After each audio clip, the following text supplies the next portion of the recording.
Hello friends, welcome to Catalyst Chemistry.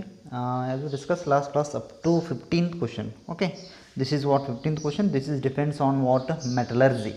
Okay, metallurgy ಒಳಗೆ ಬರ್ತದೆ inorganic first topic ಇದೆ metallurgy ಅದರೊಳಗಿಂದ ಕ್ವಶನ್ಸ್ ಇದೆ. ಓಕೆ, ನೀಟ್ಗೆ ಇರ್ತದೆ ಇದು ಕ್ವಶನ್ಸ್. ಓಕೆ, ಮೆಟಲರ್ಜಿ ಟಾಪಿಕ್ ಅದ, ಅಲ್ಲಿ ನೀವು ores, minerals, Mond's process, van Arkel process ಅಲ್ಲೆಲ್ಲ ಸ್ಟಡಿ ಮಾಡ್ತಿರ್ತೀರಿ. ಓಕೆ, ಅಲ್ಲೆಲ್ಲ copper, blister copper, wrought iron, everything is there in what metallurgy topic. Next, today we are going to discuss the continue part, that is question number 14th. This question number 14th is a depends on what chemical kinetics. Okay, chemical kinetics, it will come under a physical chemistry. Just here in this case, hydrolysis of sucrose. Hydrolysis means what? Addition of water molecule, that is called what? Hydrolysis. Hydrolysis of sucrose is given by the following reaction. Sucrose is there, you know very well about that. Sucrose related one question is there. No, sucrose can hydrolysis, what are the product ಅಂತ ಹೇಳಿ ಒಂದು question ಕೇಳಿದ್ದು ನೋಡಿ, ಇಲ್ಲೇ ನೋಡೋದು, ಇಲ್ಲೇ ಅದ ನೋಡಿ question number 8th. Okay, in this case option 1 alpha D glucose beta D fructose, option 1 is a right. ಆ ಪ್ರಾಡಕ್ಟ್ ಇಲ್ಲಿ ಕೊಟ್ಟ ಬಿಟ್ಟ ನೋಡಿ ಆಲ್ರೆಡಿ, ಗ್ಲುಕೋಸ್ ಫ್ರುಕ್ಟೋಸ್ ಕೊಟ್ಟಾನ, ಹೌದಿಲ್ಲ, ಇದ್ರ ಕನೆಕ್ಟಿವಿಟಿ ಅಲ್ಲೈತಿ, ಥಿಂಕ್ ಮಾಡಬೇಕು ನೀವು ಎಕ್ಸಾಮ್ದಾಗ. ಓಕೆ, ಹೈಡ್ರೋಲೈಸಿಸ್ ಆಯ್ತು ಅಂದರೆ ಗ್ಲುಕೋಸ್ ಪ್ಲಸ್ ಫ್ರುಕ್ಟೋಸ್ ಬರ್ತದೆ, ಆಯಿತಾ. If the equilibrium, this sign is indicate what? Equilibrium. If the equilibrium constant Kc, equilibrium constant ಹೆಂಗೆ ರಿಪ್ರೆಸೆಂಟೇಷನ್ ಮಾಡ್ತಾರೆ, Kcಲೇ ರಿಪ್ರೆಸೆಂಟೇಷನ್ ಮಾಡ್ತಾರೆ, ಜನರಲ್ Kನೂ ಬರೀತಾರೆ, ಏನು ಪ್ರಾಬ್ಲಮ್ ಇಲ್ಲ. Okay, they are given Kc or K is 2 into 10 to the power of 13 at 300 Kelvin. The value of delta R G0, this is Gibbs free energy. This is indicate what? Gibbs free energy at the same temperature will be. The value of delta R G0 they are asking. Okay, Gibbs free energy of the reaction ಅಂತ ಅಂದಂಗ, R ಅಂತಂದರೆ Gibbs free energy of the reaction ಕೇಳತ್ತಾನವ. Okay, direct formula apply ಮಾಡಬೇಕು. ಇದು formula ಏನೈತೆ ಗೊತ್ತೈತೇನು? Delta R G naught, ಅಥವಾ direct ನೀವು ಡೆಲ್ಟಾ ಜಿ ನಾಟ್ ತೊಗೊಂಡ್ರೆ ಮಾಡಿದ್ದೀವಿ, delta G naught equal to minus R T ln K or K C ಅಂತ ಅದ ನೋಡಿ. ಓಕೆ, ಯಾವ ಕ್ವಶನ್ಸಪ್ಪ? ಕ್ವಶನ್ ನಂಬರ್ 14 ಡಿಸ್ಕಷನ್ ಮಾಡೋಣ. Okay, question number 14 direct formula ಒಟ್ಟು ಏನು ಕೇಳತ್ತಾನವ? The value of delta R G naught ಅಂತ ಕೇಳತ್ತಾನ, at the same temperature will be ಅಂತ ಕ್ವಶನ್ ಕೇಳತ್ತಾನ. Direct you have to take this is delta R G naught equal to minus R T ln K or K C ತೊಗೋಬೋದು ನೀವು, ಏನು ಕೆನು ತೊಗೊಳ್ರಿ ಅಥವಾ K C. This is R. Okay, this is called indicate T, ಆಯಿತಾ. Next important point ಇದ್ರೊಳಗೆ direct ಐತಿ, ಏನು ಕೊಟ್ಟಾನವ? ಕೆ ಸಿ ವ್ಯಾಲ್ಯೂ ಕೊಟ್ಟಾನ. ಇದ್ರೊಳಗೆ ಏನು ಮಾಡ್ಯಾನ? ಕೆ ಸಿ ವ್ಯಾಲ್ಯೂ ಕೊಟ್ಟಾನ. ಕೆ ಸಿ ವ್ಯಾಲ್ಯೂ ಹಾಕ್ರಿ, ಸೇಮ್ ಟೆಂಪರೇಚರ್ ಅತ್ತಾನ. ನೆಕ್ಸ್ಟ್ ಏನತ್ತಾನ? ಸೇಮ್ ಅಥವಾ ಸೇಮ್ ಟೆಂಪರೇಚರ್ ಮತ್ತು ಸೇಮ್ ಪ್ರೆಷರು ಇರ್ತೈತಿ, ಏನು ಪ್ರಾಬ್ಲಮ್ ಇಲ್ಲ. ಓಕೆ, ಇಲ್ಲಿ ಆರ್ ವ್ಯಾಲ್ಯೂ ಅಂದ್ರೆ ನಿಮ್ಗೆ ಗೊತ್ತೈತಿ, ಆರ್ ಅಂದ್ರೆ minus as it is. R value ಕೊಟ್ಟಿಲ್ಲ, ಬಟ್ ನೀವು ನೆನಪು 8.14 ಇರ್ತದೆ joule second per mole per kelvin. Next ಇಲ್ಲಿ ಟೆಂಪ್ರೇಚರ್ ಅಂತಂದ್ರೆ ಸೇಮ್ ಟೆಂಪರೇಚರ್ ಅಂತ, ನಾವು ಸೇಮ್ ಟೆಂಪರೇಚರ್ ನೀವು ಎಲ್ಲ ತೊಗೊಂಡು ನೋಡ್ಕೋತ ಬರ್ರಿ, 300 ಕೆಲ್ವಿನ್ ಐತಿ. ಅದು ಹೆಂಗೆ ತೊಗೋಬೇಕಂತ ನಿಮ್ಗೆ ಆಪ್ಷನ್ ನಮ್ಮ ಮಣ್ಣಾಗ ಸ್ಟಾರ್ಟಿಂಗ್ ಹೇಳಿದ್ದೆ. ನಿಮ್ಗೆ ಕ್ವಶನ್ಸ್ ಸರಿಯಾಗಿ ಅಂಡರ್ಸ್ಟ್ಯಾಂಡ್ ಆಗಲಿಲ್ಲ ಎಟ್ ಎ ಟೈಮ್, ಒನ್ ಟೈಮ್ಗೆ, if you are not gone to understand the question, you have to read option also. Option ಸ್ವಲ್ಪ ನೋಡ್ಕೋಬೇಕು ನೀವು. ಕ್ವಶನ್ ಓದಿರ್ತೀರಿ, ಕ್ವಶನ್ ಎಲ್ಲ ನೋಡ್ತೀರಿ, ಏನು ತಿಳಿತಿರಲ್ಲಪ್ಪ, ಕ್ವಶನ್ಸ್ ಅಂಡರ್ಸ್ಟ್ಯಾಂಡ್ ಆಗ್ತಾ ಇಲ್ಲ, ಕರೆಕ್ಟ್ ಪ್ರಾಪರ್ ಅಂದರೆ ಆಪ್ಷನ್ ಒಂದು ಸ್ವಲ್ಪ ನೋಡ್ಕೊಂಬಿಡ್ರಿ. ಏನು ಕೊಟ್ಟೋನು ಆಪ್ಷನ್ದಾಗ, ಏನು ಚೇಂಜಸ್ ಮಾಡ್ಯಾನ, ಎಲ್ಲ ಸೇಮ್ ಐತಿ. 8.314 ಎಲ್ಲ ಎ ಟು ಝೆಡ್ ಸೇಮ್ ಐತಿ, ಎಲ್ಲೊಂದು ಸ್ಲೈಡ್ ಚೇಂಜ್ ಮಾಡಿರ್ತಾನೆ, ನೋಡ್ಬೇಕು. ಅದ್ರೊಳಗೆ ಏನು ಕೇಳತ್ತ? ಡೈರೆಕ್ಟ್ ಏನು ಕೇಳತ್ತಾನ? ಡೆಲ್ಟಾ ಆರ್ ಜಿ ನಾಟ್ ಕೇಳತ್ತಾನ, ಎಲ್ಲ ಕೊಟ್ಟಾನ, 300 ಕೆಲ್ವಿನ್ ಕೊಟ್ಟಾನ. Next in this case K C value ಕೊಟ್ಟಾನ, 2 into 10 to the power of 13 ಕೊಟ್ಟಾನ. ಇಷ್ಟು ಕೊಟ್ಟಾನ. ಇಷ್ಟು ಕೊಟ್ಟರೆ ಮತ್ತು ಉಳಿತೇನಿಲ್ಲ, ಎಲ್ಲ ಸೇಮ್ ಅದ ನೋಡ್ರಲ್ಲ. ಇಲ್ಲಿ ನೋಡ, option 3 is right answer. Question number 14 option 3 is right answer. ಇಲ್ಲಿ ನೋಡ್ರಿ, ಮೈನಸ್ ಐತಿ ಇಲ್ಲಿ. ಇದು ನೋಡಿ ಆಪ್ಷನ್ ಎ ಬರಂಗಿಲ್ಲ ಅಂದಂಗೆ ಆತು ನೀವು ಫಸ್ಟ್. ಯಾಕಂತಂದ್ರೆ ಡೆಲ್ಟಾ ಆರ್ ಜಿ ನಾಟ್ ಅಂದ್ರೆ ನಮ್ಗೆ ಮೈನಸ್ ಬೇಕು. ಆಪ್ಷನ್ ಎ ಬರಲ್ಲ, ಆಪ್ಷನ್ 4th ಬರಲ್ಲ, ಎ ಅಲ್ಲ 1 ಅನ್ನೋಣ, 1 and 4th ಬರಲ್ಲ. ಬರಬೇಕಂದ್ರೆ ನಮಗೆ 2 and 3 ಬರಬೇಕು. ಈಗ 2 ನೋಡ್ಕೊಂಬಿಡ್ರಿ, minus 8.34 joules per mole per kelvin, 300 kelvin, ln 4 into 10 to the power of 13 ಎಲ್ಲಿದು ಬಂತಿದೆ? ಇಲ್ಲಿ ಎಲ್ಲಿ ಬರೋಂಗಿಲ್ಲ, ಸಾಧ್ಯನೇ ಇಲ್ಲದ. ಓಕೆ, ಅವು ಹೆಂಗೆ ಮಾಡಿರ್ತಾರೆ ಟೆಕ್ನಿಕ್, ಡಬಲ್ ಅದು ಆಗ್ತಾವಲ್ಲ, ಸ್ಕ್ವೇರ್ ಅದು ಹಂಗೆ ಮಾಡಿರ್ತಾರೆ, ಬಟ್ ಇಲ್ಲ. Minus 8.314 Jules per mole per kelvin into 300 kelvin, LAN 2 into 10 to the power of 13. This is the right answer. C, direct ನೀವು ಏನೂ ಮಾಡೋಂಗಿಲ್ಲ, ಇಷ್ಟು ಬರ್ಗೋದಿರುತ್ತೆ. ಇದ್ರದ್ದು ವ್ಯಾಲ್ಯೂ ಕೇಳಿಲ್ಲ ಅವ, ತಿಳಿತಾ? ಇದ್ರ ವ್ಯಾಲ್ಯೂ ಕೇಳಿಲ್ಲ, ಯಾಕಂದ್ರೆ ಲ್ಯಾನ್ ಇದು ನೋಡ್ಬೇಕಂದ್ರೆ ಡಿಫಿಕಲ್ಟ್ ಅಲ್ಲ, ಅವಾಗ ಹೆಂಗೆ ಮಾಡೋರು ನೀವು? ಓಕೆ, ನಾ ಇಲ್ಲಿ ಮಿಸ್ ಆಯ್ತು ನೋಡಿಲ್ಲ, ಏನು ಬರಿಬೇಕಾಯ್ತು? ಲ್ಯಾನ್ ಬರಿಬೇಕಾಯ್ತು. ಲ್ಯಾನ್ 2 × 10⁻13 ಸಿಂಪಲ್ ಐತಿ. ಡೈರೆಕ್ಟ್ ಕೇಳ್ಯಾನ ಇಲ್ಲಿ ಕ್ವಶನ್, ನೀವೇನು ಕ್ಯಾಲ್ಕುಲೇಷನ್ ಮಾಡೋಂಗಿಲ್ಲ, ಏನೂ ಮಾಡೋಂಗಿಲ್ಲ, ಡೈರೆಕ್ಟ್ ಆಪ್ಷನ್ ನೋಡ್ರಿ ನಿಮ್ಗೆ ಐಡಿಯಾ ಬಂದುಬಿಡ್ತದೆ ಏನಪ್ಪ ಚೇಂಜಸ್ ಐತಿ ಅಂತೇಳಿ. ಓಕೆ, ಇಲ್ಲಿ 2 ಕೊಟ್ಟಾನ, ಬಟ್ ಇಲ್ಲಿ ಏನು ಸೈನ್ ತೆಗ್ದಾನ. ಸರಿಯಾಗಿ ನೋಡಬೇಕು, ಕರೆಕ್ಟ್ ಪ್ರಾಪರ್ ವೇದಾಗ ಟಚ್ ಮಾಡಬೇಕು ಕ್ವಶನ್. ಕ್ಲಿಯರಾ? It's very simple question. Okay, next question number 15. Question number 15 ಏನು ಹೇಳ್ತದ? The number of faradays required to produce 20 grams of calcium from molten CaCl2 atomic mass of calcium, they are given 40 grams per mole cotton. This question come from electrochemistry. One of the best, most important topic in physical chemistry is electrochemistry. Okay, electrochemistry में questions बनता है 100% that question is related to problem, otherwise the question must be come on batteries. Batteries में बरतती गुर्ता last part ಅದಲ್ಲ, cell primary cell secondary cell, that is important. ಅದ್ರ में questions ಕೇಳ್ತಿರ್ತಾನೆ. Okay ರೈಟಾ? ಇಲ್ಲಿ ನೋಡ, the number of faradays F ಅಂತ ನಾವು, F indicate what? Faradays required to produce 20 grams calcium from molten CaCl2 ಅಂದ್ರೆ ಸಿಂಪಲ್ ಹೇಳ. ಈಗ ಅಗದಿ ನಾವು ಬೇಸಿಕ್ ಥಿಂಕ್ ಮಾಡ್ರಿ ಅಂದ್ರೆ CaCl2 ಐತಿ, ಏನೈತಿ ಇದ್ರೊಳಗೆ? ಮೋಲ್ಟನ್ ಅಂದ್ರೆ ಮೆಲ್ಟ್ ಅಂದ್ರೆ ನೀವು ಏನಂತ ಕರಿತೀರಪ್ಪ? ಕರಗಿದ ಅಂತ ಹೇಳಿ ಕರಿತೀರಲ್ಲ ಕನ್ನಡದಾಗ. ಓಕೆ, ಮೋಲ್ಟನ್ ಅದ ಮೆಲ್ಟಪ್ಪ. ಓಕೆ, ಇದರಿಂದ ಏನಾಗ್ತತಿ? ಕ್ಯಾಲ್ಸಿಯಂ ಬರ್ತದೆ, 20 grams ಆಫ್ ಕ್ಯಾಲ್ಸಿಯಂ ಬರ್ತದೆ ಅಂತ ಹೇಳ್ತಾನೆ ನಾವು. ಎಷ್ಟು ಬರ್ತದೆ ಹೇಳ? 20 grams ಆಫ್ ಕ್ಯಾಲ್ಸಿಯಂ ಬರ್ತದೆ. CaCl2 ಮೆಲ್ಟ್ ಅದ, ಇದರಿಂದ ನಮಗೆ 20 grams ಆಫ್ ಕ್ಯಾಲ್ಸಿಯಂ ಸಿಗ್ತದೆ. Number of how much number of faradays required ಅಂತ ಕೇಳ್ತಾನೆ. ಇದು ಹಿಂಗೆ ಆಗಬೇಕಂತಂದ್ರೆ ಎಷ್ಟು ಫೆರಡೇ ನಮಗೆ ರಿಕ್ವೈರ್ಡ್ ಆಗ್ತದೆ ಅಂತ ಕ್ವಶನ್ ಕೇಳ್ತಾನೆ ನಾವು. ಇಷ್ಟು ಕ್ವಶನ್. ಓಕೆ, ಇದಕ್ಕೆ ಸಿಂಪಲ್ ಥಿಂಕ್ ಮಾಡ್ಬೇಕಂದ್ರೆ ಒಂದು ಫಾರ್ಮುಲಾ ಐತಿ, just you how to apply that formula. Number of faradays, okay, number of faradays represented by F ಅಂತ ನಿಮ್ಗೆ ಗೊತ್ತೈತಿ. ಫಾರ್ಮುಲಾ ಏನೈತಪ್ಪ ಅಂತಂದ್ರೆ that is called W divided by molecular weight into NF ಅಂತ ಐತಿ ನೋಡಿ. W divided by molecular weight into NF. Okay, NF ಅಂದರೆ ಏನು ಗೊತ್ತೈತೆ ಅಂತ? ಅಮೌಂಟ್ ಆಫ್ ಚಾರ್ಜ್ ಪಾಸ್ಡ್ ಅಂತಂದಂಗಿದೆ. ಮೆಜಾರಿಟಿ ಕನ್ಫ್ಯೂಸ್ ಮಾಡ್ಕೋತಾರೆ ಹುಡುಗರ. Amount of charge passed. Okay, amount of charge passed ಅಂದರೆ ಏನು meaning? The number of electron transferred, ಎಷ್ಟು ನಂಬರ್ ಆಫ್ ಎಲೆಕ್ಟ್ರಾನ್ ಲಾಸ್ ಆಗ್ಯಾವ, ಎಷ್ಟು ಗೇನ್ ಆಗ್ಯಾವ, ಅದಕ್ಕೆ totally we are going to called number of electron transferred ಅಂತ ಕರೀತಾರೆ. ಇದೆ the amount of charge passed ಅಂದ್ರೂ ಇದೆ, ಏನೂ ಚೇಂಜಸ್ ಇಲ್ಲ. ಓಕೆ, ಈಗ ನೆಕ್ಸ್ಟ್ ಡಬ್ಲು ಅಂದರೆ ಏನಪ್ಪ? That is called what? Given. Given ಏನು ಕೊಟ್ಟಾನ ಹೇಳ? 20 grams ಆಫ್ ಕ್ಯಾಲ್ಸಿಯಂ ಕೊಟ್ಟಾನ. 20 grams molecular weight of calcium they are given. ಕೊಡಲಿಲ್ಲ ಅಂದ್ರೂ ಇದ್ರ ಡಬಲ್ ಇರ್ತದೆ usually 40. Next the NF, the number of electron ಎಷ್ಟು ಟ್ರಾನ್ಸ್ಫರ್ಡ್ ಆಗ್ಯಾವು ಅಂತ ಹೇಳಿ ನೀವು ಥಿಂಕ್ ಮಾಡ್ರೆ. ಈಗ ನೋಡ, CaCl2 ಈಸ್ ಕನ್ವರ್ಟೆಡ್ ಇಂಟು ಏನಾಗೈತಿ? ಇದು CaCl2 ಕನ್ವರ್ಟೆಡ್ ಇಂಟು Ca2+ ಆಗಬೇಕು, ಬಿಟ್ಟರೆ ಏನಾಗ 2Cl- ಆಗಬೇಕು. ಓಕೆ, ಇಲ್ಲಿ ಎಷ್ಟು ಎಲೆಕ್ಟ್ರಾನ್ ಲಾಸ್ ಆಗ್ಯಾವಪ್ಪ? 2. ಎಷ್ಟು ಎಲೆಕ್ಟ್ರಾನ್ ಗೇನ್ ಆಗ್ಯಾವ? 2. ಯಾಕೆ ಹೇಳ? 2 × -1 -2. ಎಷ್ಟು ಲಾಸ್ ಆಗಿರ್ತಾವಲ್ಲ ಅಷ್ಟೇ ಗೇನ್ ಆಗಬೇಕು. Total in this case how many electrons are transfer? Total it 2 ಅಲ್ಲ, 4 ಅಲ್ಲ, ಮತ್ತು 2 ಎಲೆಕ್ಟ್ರಾನ್ ಅಷ್ಟೇ ಟ್ರಾನ್ಸ್ಫರ್ ಆಗಿರ್ತಾವೆ. That's why in this case 2. Clear ಆಯಿತಾ? ಓಕೆ, ಇದು ತೆಗೀರಿ, ಎಷ್ಟಾಯ್ತು ನೋಡಿದ? ಟೋಟಲ್ ಎಷ್ಟು ಬಂತ? 1. The answer is what? 1. Very simple. 4 ತೊಗೋಬಾರ್ದು. Total number of electron transfer 2 ಅಷ್ಟೇ ಟ್ರಾನ್ಸ್ಫರ್ ಆಗಿರ್ತಾವೆ. 2 ಅಷ್ಟೇ ವೇರಿಯೇಷನ್ ಆಗತ್ತಾವೆ ನೋಡಿ, ಇಲ್ಲಿ ಏನೂ ಇಲ್ಲ. ಓಕೆ, ಗುರ್ತಾಯ್ತು? That's amount of charge passed ಅಂದರೆ ಓನ್ಲಿ 2 ಎಲೆಕ್ಟ್ರಾನ್ ಈಸ್ ಪಾಸ್ಡ್. ನೀವು 2 ಎಲೆಕ್ಟ್ರಾನ್ ಚಾರ್ಜ್ ಫೆರಡೇಸ್ ಪಾಸ್ ಮಾಡಿರಿ ಅಂದರೆ ಆಟೋಮೆಟಿಕ್ ನಿಮ್ಗೆ 20 grams ಕ್ಯಾಲ್ಸಿಯಂ ಬರ್ತೈತಿ ಅಂತ ಹೇಳಿ ಅಂದಂಗೆ. This is called calculation of number of faradays required for molten CaCl2 is converted into calcium. ಗುರ್ತಾಯ್ತು? ಕ್ಯಾಲ್ಸಿಯಂ ಅಂದರೆ ಎಕ್ಸಾಕ್ಟ್ ಇದು 2+ ಇರ್ತೈತೆ ಅಂತ ಹೇಳಿ. ಕ್ಯಾಲ್ಸಿಯಂ 2+ ಇರ್ತದೆ. ಗುರ್ತಾಯ್ತಾ? ಕ್ಲಿಯರ್ ಆಯ್ತಾ? Which question this is 15 question. Option 3 is right. 1 ಕೊಟ್ಟಾನ ಆನ್ಸರ. 1 ಕೊಟ್ಟಾನ ಅಂದರೆ that is called what? Right. 1 ಕೊಟ್ಟಾನ ನೋಡ್ರಿ ಇಲ್ಲಿ. ಓಕೆ, 3 4 1 2 ಕೊಟ್ಟಾನ, ಅದು 1 2 3 4 ಅಂದಂಗೆ. ಗುರ್ತಾಯ್ತಾ? Very simple, easy question. Okay, ಕ್ಲಿಯರಾ? ನೆಕ್ಸ್ಟ್ ನೋಡ್ರಿ, ಕ್ವಶನ್ ನಂಬರ್ 16. ಓಕೆ, 16 ಕ್ವಶನ್ ನೋಡಿ. ಮ್ಯಾಚ್ ದ ಫಾಲೋವಿಂಗ್ ಈ ಟೈಪ್ ಕ್ವಶನ್ಸ್ ಕೇಳ್ತಿರ್ತಾನೆ. ಅಂದರೆ ನಿಮಗೆ ಏನು ಗೊತ್ತೈತಿ?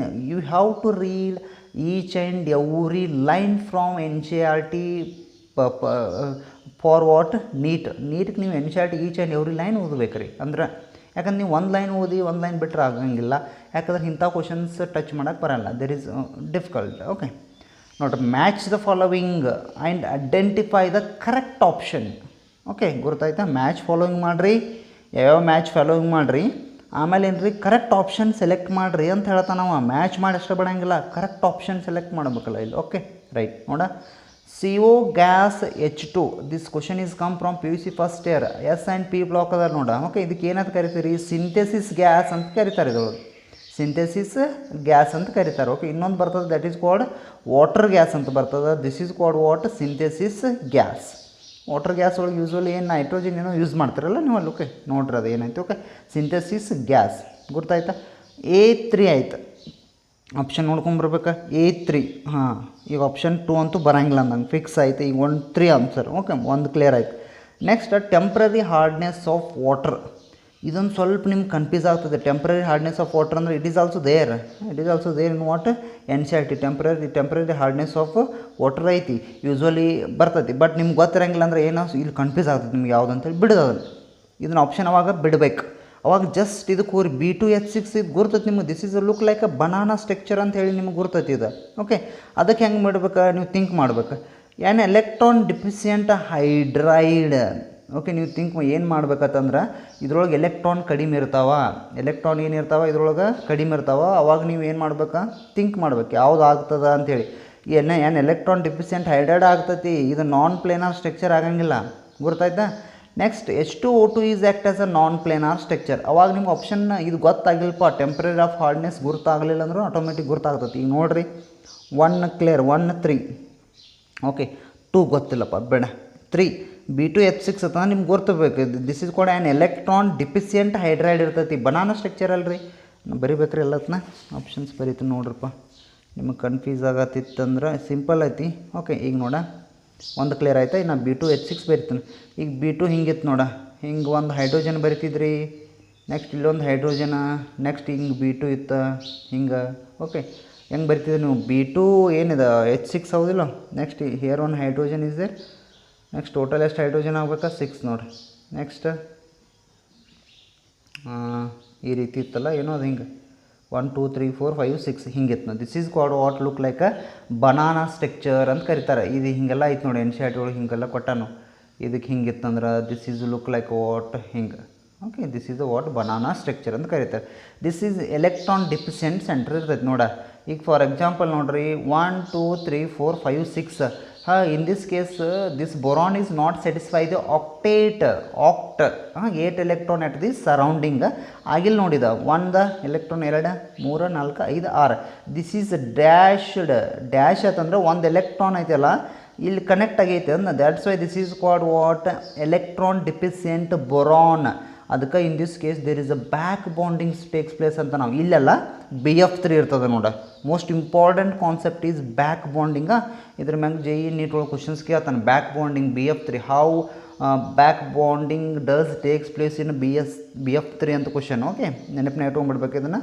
ಓಕೆ ಬ್ಯಾಕ್ ಬಾಂಡಿಂಗ್ ಪಾಸಿಬಲ್ ಆಗ್ತೈತೆ, ಅದನ್ನು ಎಕ್ಸ್ಪ್ಲೇನ್ ಮಾಡಲ್ಲ ಈಗ. ಓಕೆ ಅದು ಆ ಕ್ವಶನ್ ಹಂಗೆ ಆ ರೀತಿ ಕೇಳ್ತಾನೆ. ಮುಗಿದೆ. ನೆಕ್ಸ್ಟ್ H2O2 ಅಂತ ದಿಸ್ ಆಲ್ಸೋ ದೇರ್. ಹಿಂಗೈತೆ ನೋಡಿ ಅದು. Okay this structure is a non planar structure. ಇದು ಸ್ಟ್ರಕ್ಚರ್ ಏನಿರ್ತದೆ ಹೇಳಿದ ನಾನ್ ಪ್ಲೇನಾರ್ ಸ್ಟ್ರಕ್ಚರ್ ಇರ್ತದೆ. ಪ್ಲೇನ್ ಹಾಕಕ್ಕೆ ಬರಲ್ಲ. ನೀವು ಹಿಂಗೆ ಪ್ಲೇನ್ ಹಾಕಿರಂದ್ರೆ ಬರಲ್ಲ, ಹಿಂಗೆ ಪ್ಲೇನ್ ಹಾಕಿರೂ ಬರೋಂಗಿಲ್ಲ. ನಾನ್ ಪ್ಲೇನಾರ್ ಸ್ಟ್ರಕ್ಚರ್ ಆಬ್ವಿಯಸ್ಲಿ ನೋಡ. Temporary hardness is 1. That's why in this case option 3 is right ನೋಡ. 3 B equal to 1 ಆಯ್ತು ನೋಡಿ. Temporary hardness of water is magnesium bicarbonate, calcium bicarbonate. That's why in this case what? 1. C equal to 2. B2H6 an electron deficient hydride. Next D H2O2 is a fourth one, non-planar structure. Case closed. The option 3 is right. Mugita. Simple technique. Okay. Next question number 16 completed. Next one is what? 17. Hold on. 17 question. ನೋಡ್ರಿ ಏನದ? find out the solubility of NiOH twice in 0.1 m NaOH given that the ionic product of NiOH twice is. Okay ಏನು ಕೇಳತ್ತಾನ? Find out the solubility ಅಂತ ಕೇಳತ್ತಾನ. ನಾವು ಏನು question ಗುರ್ತಾತ ಏನು ಕೇಳತ್ತಾನ? find out the solubility. This question come from PVC first year chemical equilibrium.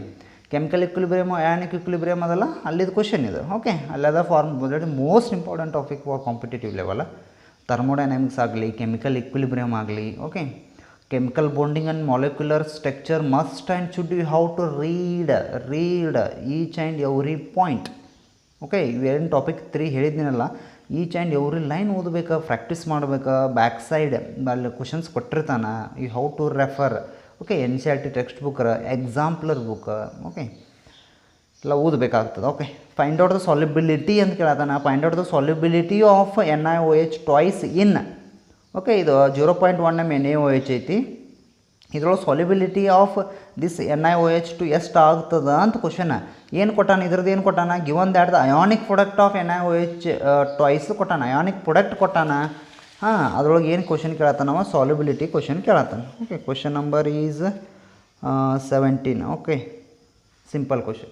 ಈಗ ನೋಡಿ, first ನಿಮ್ಗೆ ಇದು NaOH twice equilibrium. Okay, nickel is 2+, next ಏನು ಮಾಡ್ತೀರಿ ಇಲ್ಲಿ 2OH ಮೈನಸ್, ಇಷ್ಟಂತೂ ಅದು ದಿಸ್ ಈಸ್ ಕಾಲ್.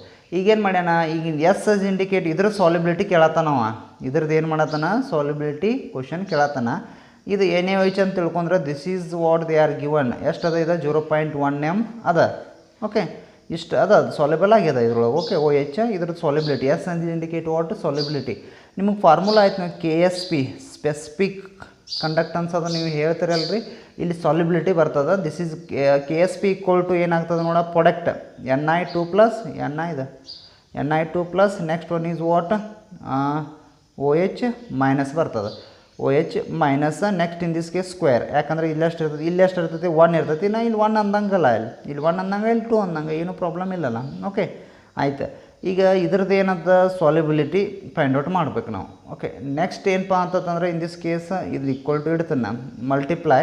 ಇದ್ರದ್ದು ಎಷ್ಟು ಕೊಟ್ಟಾನ, 0.1 ಸ್ಕ್ವೇರ್ ಕೊಟ್ಟಾನ. ಇದ್ರದ್ದು ವ್ಯಾಲ್ಯೂ ಕೊಟ್ಟಾನು KSP ಅಂತೇಳಿ ವ್ಯಾಲ್ಯೂ ಕೊಟ್ಟಾನು ನಾವು.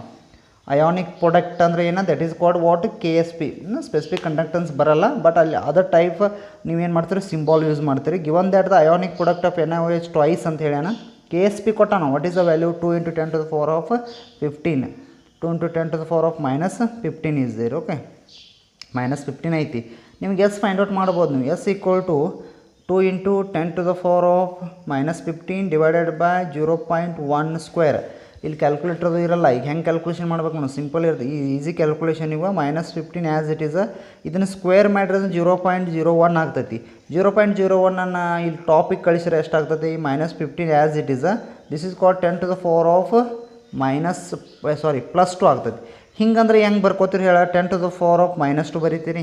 ಇದು ಮ್ಯಾಲೆ ಹೋಯ್ತಂದ್ರೆ ಏನು ಪ್ಲಸ್ ಆಗ್ತೈತಿ. Final answer it 2 × 10⁻13. Okay, which option is right, ಇಲ್ಲದ ನೋಡು. M ಬರ್ತದೆ. 2 × 10⁻13 M. Option 3 is right. 3 option right ಆಯ್ತು ನೋಡಿ ಇದ್ರೊಳಗೆ. ಓಕೆ, ಸಿಂಪಲ್ ಅದ. Option 3 is what right. ಏನು ಡೌಟ್ ಅದ, ಏನಿಲ್ಲ. ಓಕೆ, ಈ ರೀತಿ ಬರೀತೀರಿ ನೀವು. ಕ್ಲಿಯರ್ ಆಯ್ತಾ, ನೋಡ್ಕೊಂಬಿಡ್ರಿ. ಬೇಕಾದ್ರೆ ಕ್ಯಾಲ್ಕುಲೇಷನ್ ಈ ರೀತಿ ಕ್ಯಾಲ್ಕುಲೇಷನ್ ಇರ್ತದೆ. ಸಿಂಪಲ್ ಕ್ಯಾಲ್ಕುಲೇಷನ್ ಯೂಸ್ ಮಾಡ್ಬೇಕು. KSP ಫಾರ್ಮುಲಾ ಗೊತ್ತಿರ್ಬೇಕು ನೀವು. KSP equal to what ionic product of what that is given compound the ionic product ಕೊಟ್ಟಿರ್ತಾನೆ. ಆಯಿತಾ, ಗೊತ್ತಾಯ್ತೆ, ಕ್ಲಿಯರ್ ಆಯ್ತು ಇದು. Question 13 is what completed. Next question number 18. Question number 18 ನೋಡ್ರಿ ಏನೈತಿದೆ. measuring zeta potential is useful in determining the which property of the colloidal solution. Zeta potential ಹೆಂಗೆ find out ಮಾಡ್ತೀರಿ, is useful in determining the which property of colloidal solution ಅಂತಂದ್ರೆ this is there in what surface chemistry. That is also most important topic for competitive level surface chemistry. In this case direct answer is what, A, stability of the colloidal particles. ಏನು ಬರ್ತದೆ ಇಲ್ಲಿ, stability of the colloidal particles. ಅಂದ್ರೆ ನಿಮ್ಮ points ಬೇಕಾದ್ರೆ ನಾ ಬರೀತಾನೆ, ನೆನಪು ಇಟ್ಕೊಂಬಿಡ್ರಿ. Option 1 is right. Option 1 is what right. Clear ಐತಿ. ಓಕೆ, ನೆಕ್ಸ್ಟ್ ನೋಡ್ರಿ. ಇಲ್ಲಿ ಇಂಪಾರ್ಟೆಂಟ್ ಅಂದ್ರೆ ನೀವು ಏನು ನೆನಪು ಮಾಡ್ಕೊಳ್ಬೇಕು, a large positive or negative value, a positive and negative value of zeta potential. ಅದೊಂದು ಪಾಯಿಂಟ್ ನೆನಪು ಇಟ್ಕೋಬೇಕು ನಾವು. zeta potential ಇಂಡಿಕೇಟ್ಸ್ ಏನು ಇಂಡಿಕೇಟ್ ಮಾಡ್ತತಿದ ಅಂದ್ರೆ indicates good stability of the colloidal particle. Good stability of the colloidal particles. Simple ಅಂದ್ರೆ ಏನು important ಅಂದರೆ measuring zeta potential is useful in determining the which property of the colloidal solution means stability of the colloidal solution is important. A large positive and negative value of zeta potential indicate good stability. Okay, ನೀವು surface chemistry ನೋಡ್ರೆ ಗೊತ್ತಾಗುತ್ತೆ. Next question number 19. Which of the following oxoacid of sulphurous has oxygen link ಅಂತ ಕೇಳತ್ತಾನ. Question number 9. Very simple question. This question come from P block elements. Okay, sulphur family ಒಳಗೆ question ಅದೇ simple question. ಈ type questions ಭಾಳ ಕೇಳ್ತಾನೆ. NEET ಮತ್ತು ಜೆಇಗೆ ಈ ಟೈಪ್ ನೆನಪನ್ನ ಇಟ್ಕೊಳ್ಬೇಕು. Option 1 is right. ಇಲ್ಲಿ ಡೈರೆಕ್ಟ್ ಹೇಳ್ತಾನೆ ಆಪ್ಷನ್ 1. H2S2O8 H2S2O8 ಅಂತಂದ್ರೆ what is the name of that one? H2S2O8 ಅಂತಂದ್ರೆ ಪರ್ ಆಕ್ಸೋ ಡೈಸಲ್ಫೂರಿಕ್ ಆಸಿಡ್. ಇಲ್ಲಿ ಕ್ವಶನ್ ಏನು ಕೇಳತ್ತಾನ, ಆಕ್ಸಿಜನ್ ಲಿಂಕೇಜ್ ಎದ್ರೊಳಗೆ ಅದ ಅಂತ ಕ್ವಶನ್ ಅವ್ನು ಕ್ವಶನ್ ಏನ ಆಕ್ಸಿಜನ್ ಲಿಂಕೇಜ್. ಈಗ ನೀವು ಎಲ್ಲ ಥರದ ಸ್ಟ್ರಕ್ಚರ್ ಗೊತ್ತಬೇಕು ನಿಮ್ಗೆ. ಸಿಂಪಲ್ದಾವ ಸ್ಟ್ರಕ್ಚರ್ಸ್ ಸ್ವಲ್ಪ ನೀವು ನೆನಪನ್ನ ಇಟ್ಕೊಂಡ್ರೆ ಬರ್ತಾವೆ. ಈಗ ನೋಡಿ, ಫಸ್ಟ್ ಇದ್ರ ಸ್ಟ್ರಕ್ಚರ್ ಅಂದರೆ H2S2O8 ಅಂತಂದ್ರೆ ಡೈರೆಕ್ಟ್ ನಿಮಗೊಂದು ಟೆಕ್ನಿಕ್ ಗುರ್ತೈತೆ. S double bond. ಇದಕ್ಕಿಂತ ಮೊದಲು ನಿಮಗೆ ಇದ್ರ ಸ್ಟ್ರಕ್ಚರ್ ಗೊತ್ತಬೇಕು. ಯಾವುದೋ ಸಲ್ಫೂರಿಕ್ ಆಸಿಡ್, ಇಲ್ಲಿ ಆಕ್ಸಿಜನ್ ಇರ್ತೈತಿ. ಇನ್ನೊಂದು S ಡಬಲ್ ಬಾಂಡು OH. ಇಲ್ಲಿ ಐತಿ ಆಕ್ಸಿಜನ್ ಲಿಂಕೇಜ್ ಐತಿ ನೋಡಿ. ಇದು ಫಾರ್ಮುಲಾ, ಟೋಟಲ್ ಫಾರ್ಮುಲಾ ಏನು ಬರಿಬೋದು ನೀವು ಇದ್ರದ್ದು? ಇಲ್ಲೇ ಬರೆದು ಬಿಡ್ತೀನಿ ನೋಡಿ. ಟೋಟಲ್ ಫಾರ್ಮುಲಾ ಏನು ಬರಿಬೋದು ಅಂದ್ರೆ H2S2O8 ಬರಿಬೋದನ್ನ. ಹಾಂ, O8 ಬರಿಬೋದು. ಇಲ್ಲಿ ಕೊಟ್ಟಾನಲ್ಲ ನಾವು, H2S2O8 ಕೊಟ್ಟಾನ. ಓಕೆ, ನೆಕ್ಸ್ಟ್ ದಿಸ್ H2S2O7 ಅಂದ್ರೆ pyrosulphuric acid. Structure simple. Okay, ಇದಕ್ಕೆ ಏನು difference? One oxygen is less. One oxygen less ಮಾಡ S double bond OH direct ಬರಿತೀನ. Single oxygen S double bond OH. What is the formula of H2S2O7? ಇದು ಬರ್ತದೆ. ಇಲ್ಲಿ is there any oxygen like this? They are asking. No. Next H2SO3 sulphurous acid structure simple ಇರ್ತೈತಿ. That is called what? S double bond how many oxygens are they? 3 oxygen. S double bond ಇರ್ತದೆ. Next direct ನೀ 1 OH ರೀ. 1 2 3 4 5 6 these two are indicate lone pair. This is called what? Sulphurous acid. H2SO3. Last ಇರೋದು sulphuric acid H2SO4. ಇದಂತೂ ನಿಮ್ಗೆ ಗೊತ್ತಾಗಿರಬೇಕಿದೆ, ಯಾಕಂದರೆ important structure ಇದೆ. This is called what? Sulphuric acid structure H2SO4. ಗೊತ್ತಾಯ್ತಾ? Option 1 is a right option. ಆಯಿತಾ? ಇಲ್ಲಿವರೆಗೆ ಮಾಡಿರಿ. ನೆಕ್ಸ್ಟ್ ಕ್ವಶನ್ ನೋಡಿರಿ. ನೆಕ್ಸ್ಟ್ ಕ್ವಶನ್ ವೆರಿ ಇಂಟ್ರೆಸ್ಟಿಂಗ್ ಅದ, ಸ್ವಲ್ಪ ನೋಡಿರಿ, ಟ್ರೈ ಮಾಡಿರಿ. Okay, will discuss this question next video. Thank you.